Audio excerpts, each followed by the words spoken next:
नमस्कार दोस्तों, आप सभी का मिस्टीरियस टीवी हिंदी चैनल में स्वागत है।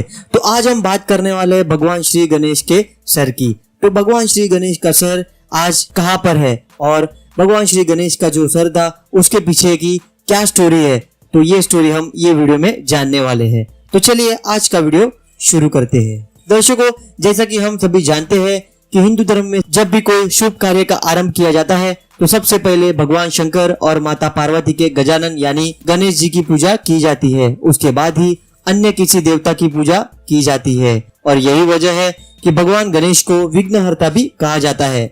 दोस्तों, हम सभी जो अभी गणेश जी का गजानन स्वरूप देखते हैं उससे जुड़ी कथा के बारे में तो सभी जानते हैं कि गणपति का सिर उनके धड़ से अलग हो गया था, जिसके बाद हाथी के बच्चे का सर काटकर उनके जड़ से जोड़ दिया गया था। लेकिन क्या आप जानते हैं कि गणेश जी का असली सर धड़ से अलग होने के बाद कहाँ गया और आज के समय में वह कहाँ है? तो वीडियो के अंत तक हमारे साथ बने रहिए। शिव पुराण में वर्णित कथा के अनुसार भगवान श्री गणेश जी का जन्म माता पार्वती के महल से हुआ था। ऐसा माना जाता है कि माता पार्वती ने सबसे पहले अपने शरीर के मैल से एक बालक का पुतला बनाया और फिर उसमें जान डाल दी थी, परंतु उस समय भगवान शिव कैलाश पर उपस्थित नहीं थे।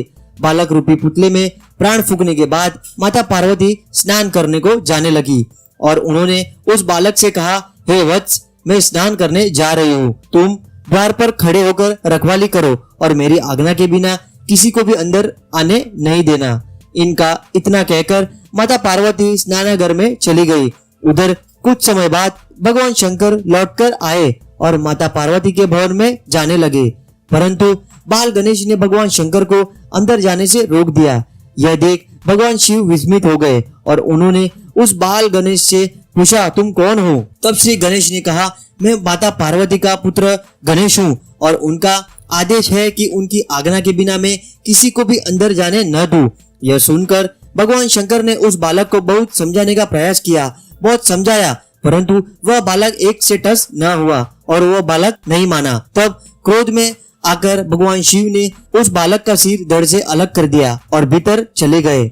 उधर माता पार्वती को जब गणेश के वध की सूचना मिली तो वे क्रोधित होकर विलाप करने लगे, जिससे तीनों लोक में हाहाकार मच गया। तब माता पार्वती को प्रसन्न करने के लिए भगवान शिव ने एक हाथी के बच्चे का सर काटकर उस बालक के धड़ से जोड़ दिया और उसे पुनः जीवित कर दिया गया। ऐसा माना जाता है कि भगवान गणेश तभी से गजानन कहलाने लगे। तो ये थी कुछ इंटरेस्टिंग स्टोरी। ये भी एक स्टोरी बताई जा रही है और इसके बाद और एक स्टोरी शास्त्रों में बताई है। वो है कि एक बार जब भगवान गणेश का जन्म हुआ तो कैलाश पर्वत पर उत्सव मनाया जा रहा था। उस उत्सव में सभी देवता बाल गणेश को आशीर्वाद देने के लिए शिवधाम पधारे थे, परंतु शनिदेव कैलाश तो आए लेकिन गणपति को देखे बिना ही वहां से चले गए। यह देख माता पार्वती को क्रोध आ गया और उन्होंने शनिदेव से इसका कारण पूछा। तत्पश्चात शनिदेव ने कहा कि अगर उनकी दृष्टि गणेश पर पड़ी तो अमंगल हो जाएगा, लेकिन माता पार्वती नहीं मानी और उन्हें गणेश को देखने का आदेश दे दिया।